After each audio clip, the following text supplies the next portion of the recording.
I'm Jennifer Della Quadri, and this is the Raising Happy Teens podcast, where you learn how to successfully guide your teenager into adulthood without losing your sanity in the process. Let's do this.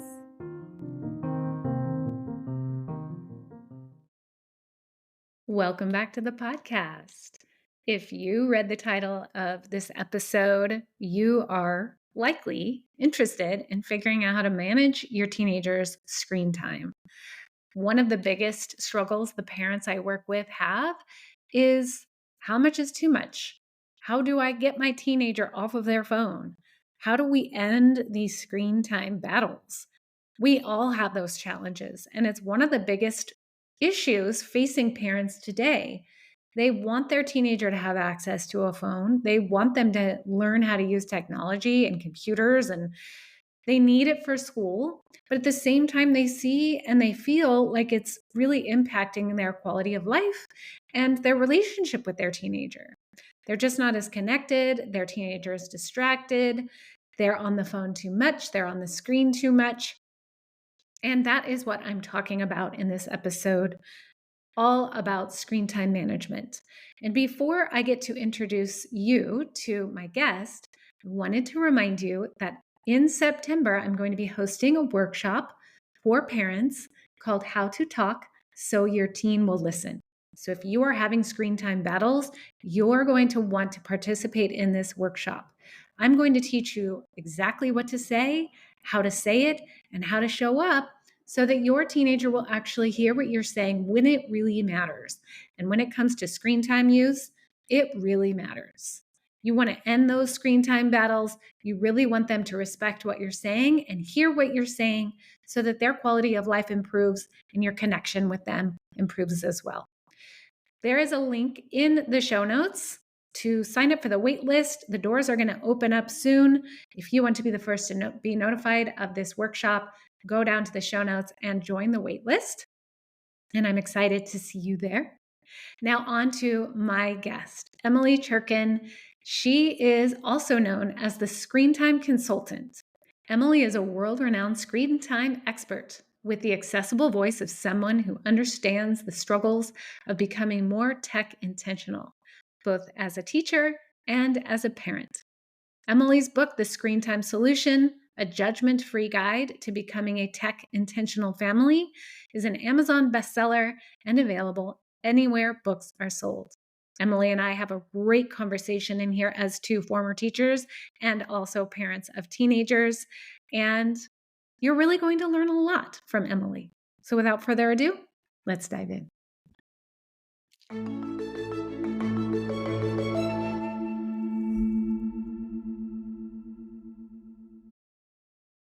Thank you so much for coming on to the show, Emily. I'm so excited to hear all the things you have to say on this such an important topic that we need to be talking about.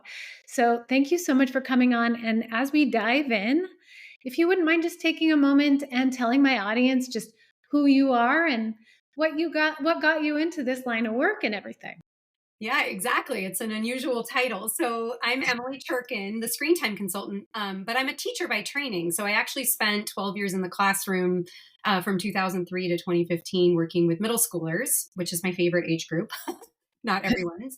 What I realized is part of my teaching career was both going from no phones, no digital tech from the beginning of my career till by the time I left the classroom, it was heavy on both the student devices, but also school tech. So it really kind of opened my eyes to this as an adult problem that is impacting children. It made me realize that I needed to help parents and that was sort of the first line of support where I could make a difference. And so I decided to start my business 5 years ago. And I was like, what should I call myself? How about the screen time consultant? And I can always change it later, but it worked out really well. It's quite cool. I can relate to that, right? Yeah, We pick a name that works and then we kind of just stick with it. exactly. Yeah, I love that you have that background in education. I do as well. And that's one of the reasons why I was so drawn to you and your work is that you have the experience in being in the classroom, but also as being a parent. And as do I. And I can definitely agree with you on the transformation that started to happen in the Yeah. kids I taught younger than middle school. You're very brave for doing the middle school. But I definitely saw a huge shift in just so many different things in the kids' ability. And what you said was that this was supporting the parents, Yes. right? And that is what I love so much about the work you're doing. Is so many parents feel so lost. They Yes. don't know where to go with this, and there's so many differing conflicting, so much Yeah. information out there to Yeah. go with. So let's just kind of rewind a little bit and talk a little bit about, you mentioned that your background in education, but what else inspired you to write this book and to get into this line of work? Yeah. So, certainly witnessing it as a teacher was really, I initially had thought, well, I'm going to talk to my students because they were starting early social media and, it wasn't on personal devices yet. It was happening at home and coming into the classroom. And I did a lot of that, like, oh, well, you should be nice online and don't talk to people online the way, do it the same as you would in person. And I got a little preachy. And I remember very distinctly that the students were like, yeah, but it's not us, it's our parents. Our parents are on social media. Our parents are playing games on their phones. Our parents are texting and driving. And that was a really big aha moment. And so I was like, okay, parents need help on this. And at the same time, I was becoming a parent. So now I have a 16-year-old son and a 13-year-old daughter. So I'm very much in the thick of it. And I like to joke that they were born about the same time that the iPhone came out and the iPad came out. So that's how I Mhm. measure, because they literally entered the world with Apple products. And it did change my experience of this. In a way that it opened up to me like how hard this is on the parenting side. And there is so much out there, a lot of it driven by the technology industry, about how this is a failure of parenting, that you are a bad parent, that you have failed to set limits. If you want to take it away, just take it away, just say no, just delay it. That's And I want to just say to your listeners, like, think about who benefits from that statement. It is so much easier for technology companies to blame parents than it is for them to change the way they do things. And that makes me mad. And Mhm. so part of my hope in writing the book was to say, hey, this is impacting parents. This is not our fault, but it is our responsibility. And we need good information about what we can do to say, I don't accept this, and so the book is definitely geared towards sort of the practical strategies we can do in our home. But I also would add that the second piece of this is to not accept that the tech industry is right, that it's not our it's not our design. We didn't build the product. So Yeah. yes. That's such a really good way of putting it, because I know a lot of the parents I work with are carrying shame and Yeah. self-blame when Yeah. they're noticing the impact that the technology is having on their kids. Yeah. And it's just because this is a new experience for all of us. Yeah. We've never been through this. We can't look at what our parents did and say, "Oh, well, I'll do it that way or I won't do it that way." It's like this is all brand new, and now we're getting this information like feedback Yeah. of the challenge that it's presenting, and there's so much self-blame. Yes. What I love about your approaches like this is judgment-free, Yeah. that you can enter it with curiosity without being judgmental on yourself or even on other parents, Totally. Yeah. and find solutions that way. That really resonated with me a lot. Thank you. And that was the goal. I think there's plenty of parenting books out there with lots of opinions about what you aren't doing well, or what, how you're hurting your kids if you feed them X or Y or whatever. And, that's why I called it the screen time solution, because I wanted it to be much more about what we can do and rather than about what we have done. And I will include myself in this as a parent who feels guilt and shame about the screen piece. I mean, even being the literal screen time consultant and doing the work I do, there are moments in my day where I'm like, oh my gosh, how did we get here? Why is the iPad out again? It's this is hard. And I think it's, I always just say, like, when we know better, we can do better. And I am hoping to help parents know better and then support you in doing better. Yeah, having that third party to come in and Yeah. really just provide guidance, and the way that you approach it, we'll get a little bit more into the approach and the guidance for sure, but I noticed the way you approach it is very value driven, and each individual parent's values based on that versus I know everything, you just need to do what I say. Exactly. Well, I say this over and over that children are not standardized. Well, nor are families. And so what works for one family doesn't work for all families. And the idea is take what you want from the book that resonates, that fits within your value system. And that does start, as you say, by identifying what your values are, because I think that's actually something we haven't thought about a lot. We might, cerebrally like kind of have an idea that we have values, but what are they? And how do we live our lives with technology under that umbrella of family values? Right. And before we start getting to the solutions, Yeah. I was just curious to know, just from your perspective in education, what did you start to notice as a middle school teacher as technology and phones became a lot more prevalent? Yeah, this is such a good question. Actually, we think a lot about like social media is what really started this. And I would actually argue it was the tech for school because initially what happened for me as a teacher was I started being told, put your grades online, upload your assignments. Parents now have access to portals where they can check their kids' homework and grades. I understand the intention behind that, right? You always want to try to engage parents, and there's always a subset of parents who don't engage at all. But the problem was it also fed the anxiety of parents who were over involved and over parented. And so Mhm. what happened, and I taught seventh grade English, and I would establish in the beginning of the school year, first of all, it's all about relationship building. That was the first 2 weeks of school, was all about getting to know my students. And then the second piece I emphasized to them was, look, this is a time of development and growth for you. You're going to make mistakes. You're not going to always get grades you want. The most important thing I can teach you is that you come to me and say, hey, what happened here? Or I was up too late last night and I didn't use my time well. I always said to the students that, if you can come and talk to me, that accountability, that connection, that communication piece, we can find a solution together. Because it's not my goal wasn't to be punitive. My goal was to grow children with skills. But Right. what happened when all of that moved online was that kids stopped coming to talk to me. And instead, I got parent emails and phone calls. And I Mm. had parents literally clicking refresh. And I'd get emails like, why haven't you graded this essay yet? Maybe because I was teaching 5 classes today. Like I have 90 students. I'm not available to just grade 24/7. And I have kids of my own, right? And so what that did in hindsight, now that I look back on that, and this is almost 10 years ago at this point, was how much that actually undermined children's skill building. And again, I'm not blaming parents for that.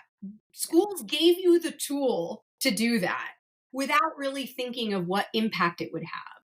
And that was a huge shift. And it really, I think that coincided with a lot of shifts in parenting in general. I mean, I grew up with sort of that helicopter parenting generation. And now we talk a lot more about lawnmower parents. I write about this in the book, going ahead of our children and mowing away obstacles so that they never experience adversity. And I will tell you that, man, adversity and trauma and conflict and stress and struggle, all with lowercase versions of those letters, is necessary Mhm. to a healthy childhood. And that's a hard thing to hear.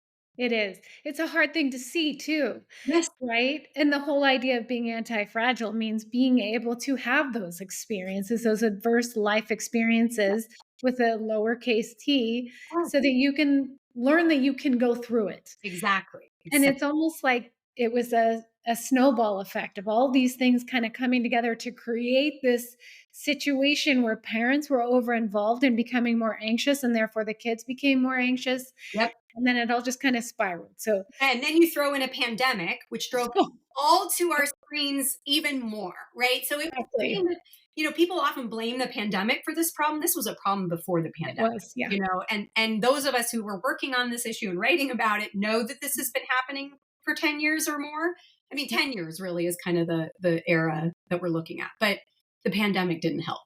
It didn't, and speaking as a parent myself, I did see, and working with teenagers at the time, I was Oh, coaching them, the amount of time they were spending on screens, it was just it spiraled absolutely. for sure. Yeah. Yeah. So let's talk a little bit about the solution. You mentioned being tech intentional, and that is kind of the center focus. So, can you tell me a little bit more about what that means? Yes. Well, thank you for asking. So, my definition of tech intentional, and I did coin this phrase because I'm not anti-tech. It's like I think there are some pretty amazing. Look what we're doing right now, right? This is a pretty amazing use of technology.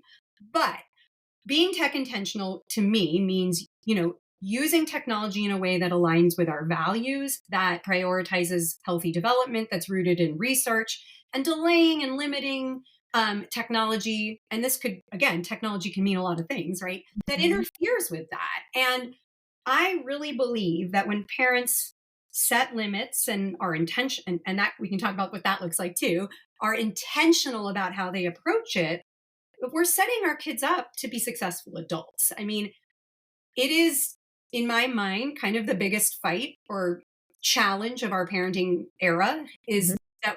is to protect our kids' future mental, cognitive, physical, emotional health. And Yeah. in doing that, we have to think about how that is impacted by our use of technology. That's a very wordy definition. Here's my TLDR. Less is more, later is better, relationships and skills first. So Okay. that's how I define it. That's so important. And it really does narrow down of the importance of just being intentional as a parent and just bringing that intentionality into this arena Yes. Yes. and letting that inform the decision making. So Right.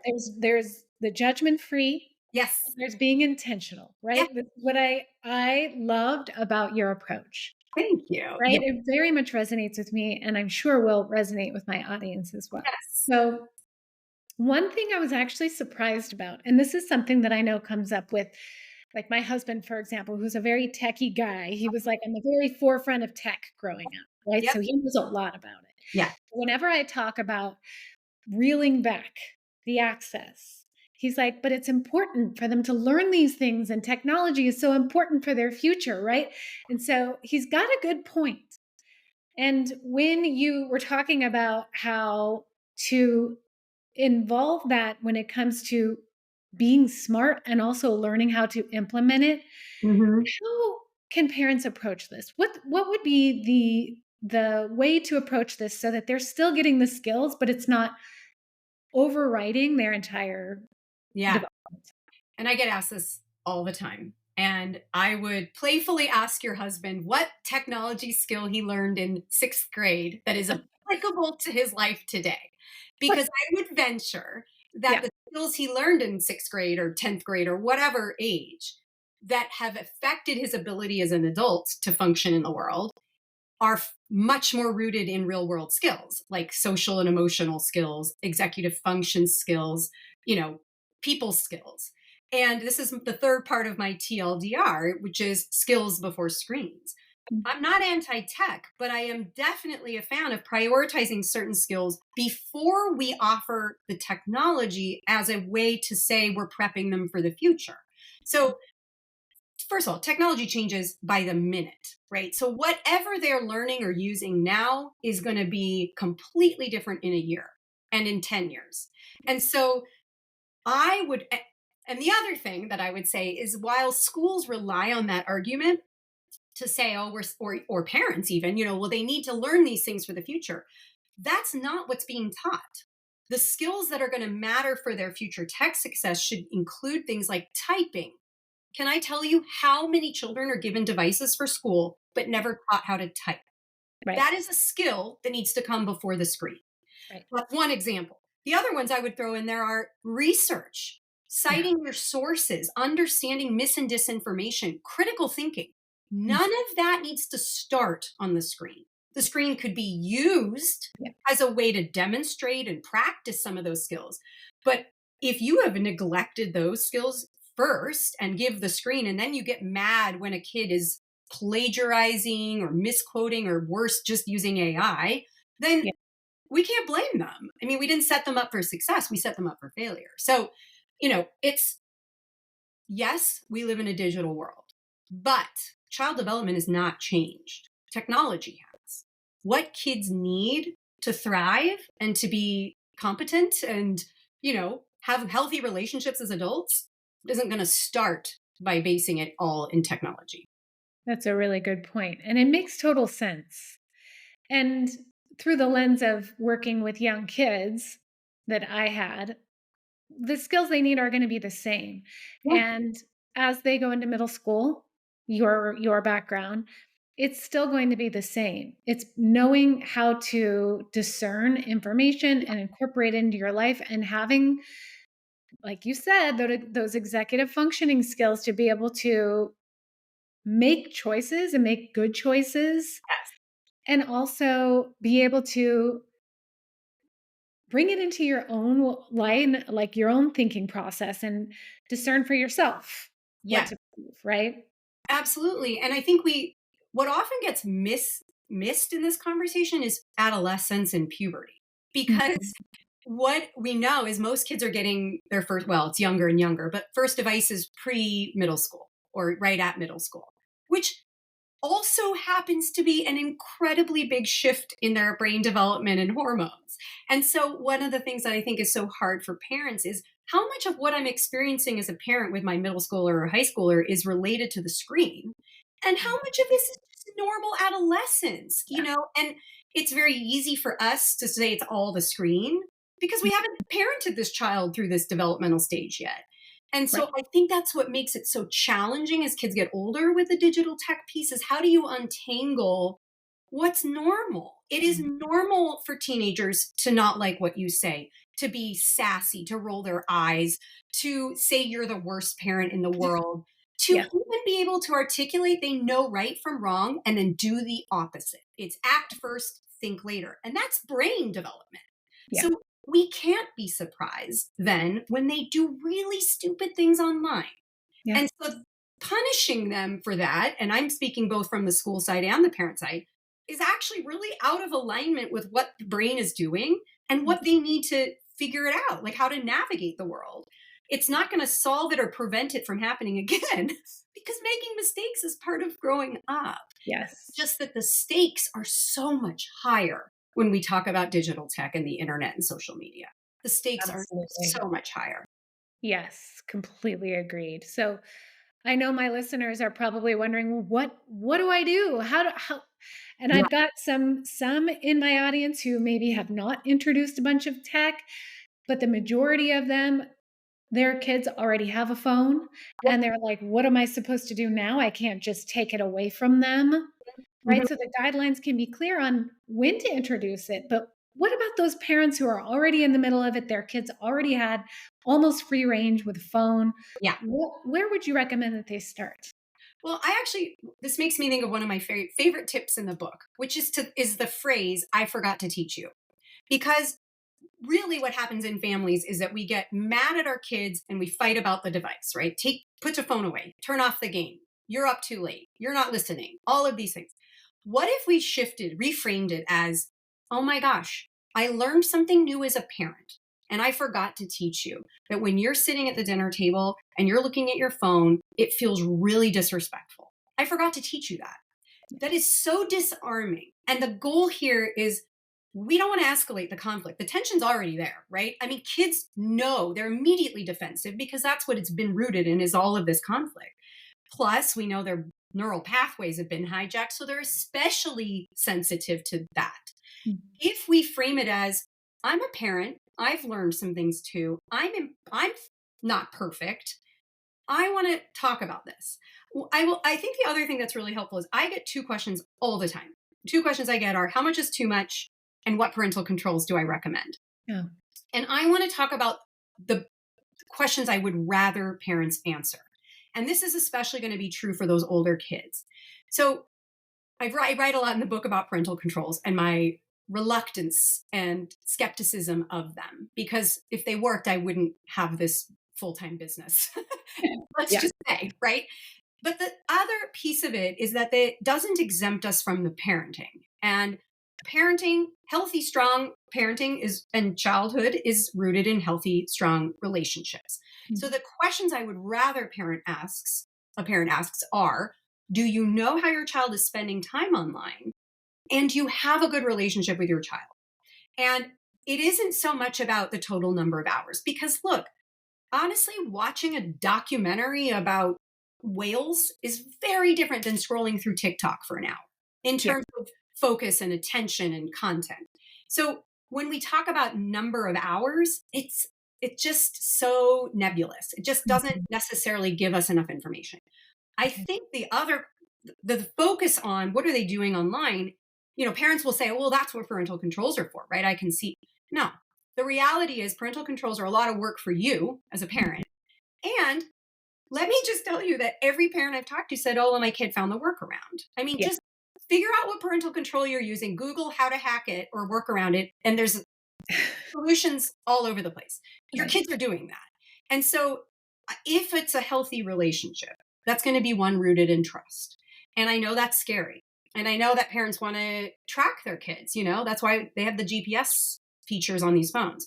But I Mhm. want to think about that in the context of a healthy relationship. That if a healthy relationship is rooted in trust and we're watching where they go and tracking it on their phone, or we're not having those conversations about what are you doing online, that's not great. That's not a healthy relationship. So I know I added a little surveillance piece in there, which we could go into more, but I really want to encourage parents to assess the relationship. Where if it feels awful right now, and I'm guessing if there are parents of teens on here listening, you're like, this is not an enjoyable situation. Yeah. We kind of have to go back to the basics. You have to ignore the tech. And I don't mean permanently, I mean go back to the thing that connects you to your child. What is that? My 16-year-old and I build Legos together. Not all the time, but that's our thing. And we just sit there and we might even turn on a show together that we both like. Mhm. That is the beginning. Then we layer on top of that because all of these conversations that you want to have with them cannot happen in moments of stress, tension, and conflict. Yeah. Has to happen in moments of connection. So you have to go back and find out what are those moments of connection first. Right. It all starts with that relationship. Yes. And when you have a strong relationship, they will better hear you when you say that, Yeah. "I forgot to teach you." Exactly. Exactly. They'll be more likely to listen. Yeah, and you have to say this multiple times. Yes. And again, to my non-judgment message, it's like as much as possible to keep the language you use with them non-judgmental, Mhm. carefree, breezy, easy, in passing, and honestly, repetitively, right? Like to do it over and over. I When my daughter's got friends over, some of them have phones, some of them don't. And my daughter doesn't have a phone. We share one, which is another topic of conversation, but she does have an iPad. And I will just walk by them casually and say, remember, there's creepy people on there. Don't respond. Don't, if you get a message on there that somebody you don't know, don't respond. Don't post pictures of yourself on YouTube, like, or videos. I am constantly annoying them. Yeah. But I know that they're listening, especially when they roll their eyes. Parents, that's a good thing. When your Mm. teenager rolls their eyes, it's because they heard you. Yeah. It's developmentally normal for them to Yes. roll their eyes. It's to be expected. Yes, and you have to not personalize it. I think that's Yeah. probably the hardest part of parenting teenagers is saying, Mhm. this isn't about me. This isn't about me. This is all kinds of hormones, and maybe they had a bad day, and maybe they're just, it's not about you. And if they Mhm. can be mad and grumpy with you, it's because you're the safe person, and eventually they're going to come, right before you go to bed, they're going to come in and say, actually, this thing happened today. And you're like, I'm about to fall asleep, but okay, this is the moment, right? And Yeah. and we have to let those moments happen and Yeah. take the long view because this isn't going to always be this way. And Yeah. we have to think of it as helping them practice human relationships. Yes. How we respond to them matters. It's so true. And when you were talking about the response that they may have in rolling their eyes, there's a lot of big emotions around access to screens, social media, being Yeah, able to text friends. And when a parent goes in and I say enforces, but presents, hey, here's some guidelines. And then it really comes down to, okay, now it's time to enforce that and yeah, stand firm with it. And it's time to put it away or take it away. There may be conflict. There may be like crying or meltdowns or it's not fair. yeah. How do you recommend parents handle those situations? Well, first of all, to say it's normal to have that reaction, right? Again, we know that the products are designed to manipulate their neural pathways, that they get dopamine every time they use it and interact with it. It is not at all the same as coming in and saying it's time to close your book and go to bed, right? Does not have that same effect on their neural pathways. So Yeah. recognizing that it isn't, I always say it's not their fault, right? It's not you versus your teen, it's you versus a hijacked neural pathway. So Mm. part of it is going to be helping them understand that, not in a moment of conflict, Yeah. not at bedtime, not when you're trying to set a limit. Yeah. So helping them understand it. I'm, again, former teacher, so big fan of the education part of this. Just Yeah. teaching them, look, your brain wants you to stay on longer, and asking them to explain that. Like, hey, when you're scrolling through videos, do you find that it's different to turn it off than when you're watching a show? Like, Mhm. helping them bring their own awareness to the experience and the impact that the technology has on them. And Mm. then again, in moments of connection, saying, hey, we agreed that phones don't go in the bedroom at night, but I'm noticing that phone is in your room at night. So what do we need to do? Because Yeah. that's a violation of our family value. It's not Right. what we agreed to. Really, with our teenagers, especially, we want to work with them, not Yeah. against them. And that's going to require some flex with us too.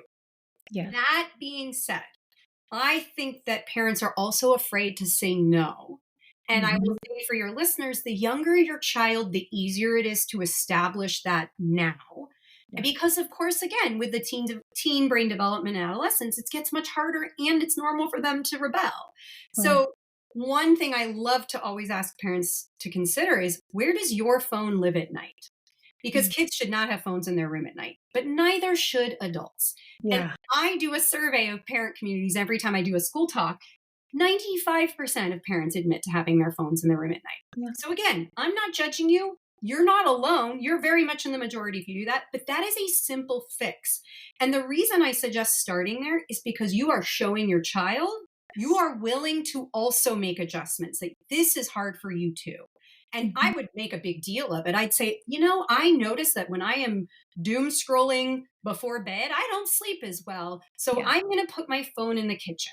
Like, I wonder if this is a change we can make together, right? Again, to do it as a team rather than adversarial. Yeah. What I know for sure is do as I say, not as I do does not work. No, not That at is very old school, right? Go sit and be quiet while I do what I wanna do. You're just a kid. What you say doesn't matter. yeah, And really what as a parent, in every action you're doing, they're watching yep, and they're learning from what you do. So if you say, "You're not allowed to do this, this, and this," meanwhile, you yourself as the parent are doing this, this, and this. like texting and driving parents. Exactly. Yeah, you don't Yeah. want your teen to And do it. again, no judgment because I'm guilty of it too. I'm not gonna sit here and try to pretend like I don't ever do it because I do, Me and I too. do it in front of my kids too. So everybody has, it's just the awareness. It's like, I'm doing this. Yeah. Is this serving me? Is this serving my child? And And just doing.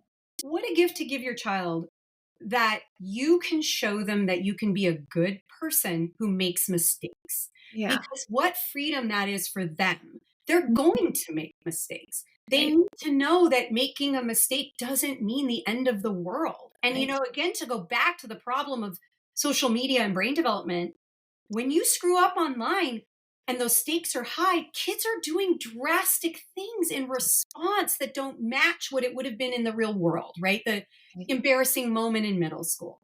And Yeah. so it makes it all the more important for us to talk about our challenges. I mean, we can all be better about our digital uses. And again, companies are going to want to make us feel like it's our fault that we've Yeah. failed. And it's not. But we do have to sort of address our own behavior too. I notice when I am looking at a post on Instagram or something that has to do with like the use of phones and anytime education is brought in or tech, there's so much finger pointing. Yes. And that's not going to solve any of these problems. It's No, going to just be owning up to what part you are playing and then doing what you can do to exactly. be part of the solution. And Exactly. that's really what your book, The Screen Time Solution, is all about. And I will for sure be putting a link just in case my listeners are listening. They're like, where do I get this book? I'm going to be putting a link in Thank my show notes so they can go and they can get it and follow you on social media and get the information on your services, on you. how that they can get your support there too. I Yeah. did notice that you work with families, but you also do speaking engagements for schools and organizations. What types of organizations do you typically work with if my listeners would like to know more about that? Yeah, I've done all kinds of different ones, big tech companies that want like a lot of employee support, right? So there's different names in different companies, but bringing in someone to talk to their staff or their, employees about how to be better parents or how to talk about technology. I've worked with you know, organizations that work with children with developmental delays or ADHD to help train the trainers, to help them better support the families they work with. I've done some mental health. That's actually really interesting. I find a lot of therapists, mental health professionals who are experts in the mental health world have found that the screen time piece has just thrown this whole new curveball into parenting and relationships. And so there's a lot of I feel very like symbiotic with a lot of the work they do. I can help with the action, sort of what to do. We know it's a problem, but here are some of the sort of practical things.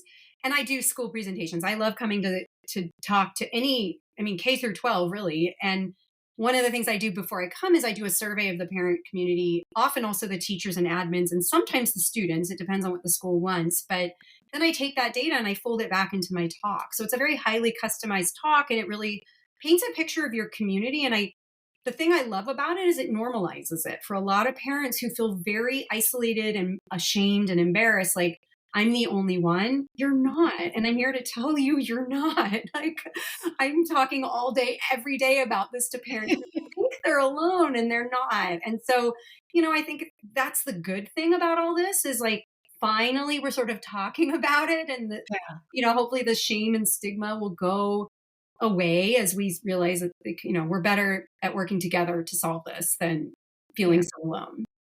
And that's really what it's all about is everybody just banding together versus, Yes. hiding it or having shame around it or pointing fingers at so and so's doing what and so is doing what. We are all really in this together. And the point of it all is to create a better future for our kids. And that's why all my listeners are here. That's why all of the people who read your book are reading your book. We want what's best for our kids. Yeah. Yeah. Bottom, yeah. Yeah, I agree. And I think about what a gift for your children that parents are thinking about, hey, I could do this differently. And I don't have to compare myself to the neighbors, and it's like there are different ways to be a good parent. And I think that's something that gets lost, that it's not a one size fits all, and that we don't want everyone to be the same. What a boring world, right? Like, so yeah, supporting one another and reducing the judgment, that's a good starting place. Absolutely. Yes. So all of this has been so helpful. Before we wrap up, any final words of wisdom for my parents out there? Oh, I just keep hope up. It's and take the long view. I think that's what's really hard in the moment, those moments of stress, to feel like I have failed as a parent. My teenager is so mean to me, right? It's one moment in time, and we have to expand that this is the long view. It's the marathon, not the sprint. And and again, I put myself in this very Uh-huh. category as well as my 16-year-old goes, through his various experiences. And, he would love to prove me wrong. My poor kids, right? Like, I'm literally the same time consultant. But to be clear, they get screens. My son does play video games. My daughter does use an iPad, and we share my smartphone, and it is not perfect. But I have to remind myself every day that it is the big picture, that it's rooted in the values as our family has established, that we are having constant conversation about it. It is in the context of relationships, not judgment. And Mhm. we're going to make mistakes. Yeah. So, I wish that for everybody. Yeah, absolutely. Just building that really strong foundation and being willing to make a shift and create awareness around the things that aren't working. And Exactly. also just approaching it all with compassion that we're all in this together. And this is a really hard phase of parenting. It is so hard. It is so hard. And I was actually thinking the other day, I was like, for all the nastiness I get from my teens, I actually really like them. Uh-huh. And I was thinking what a wonderful thing that is to be able to Yes. say I like my kids. Of course I love them, but like I like them. And Yes. that's what I hope for all parents. Right. As do I. And your book is definitely providing that resource for parents. Thank you so much for bringing that into the world. And thank you for coming on to this show and sharing all of your insights. I really appreciate you coming on, and it's been great talking with you. Likewise, thank you for having me and hang in there, parents. We can do this.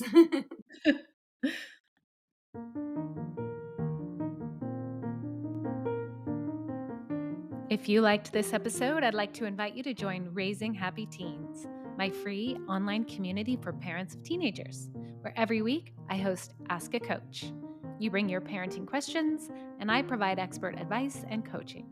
Click the link in the show notes to join today. I'll see you inside.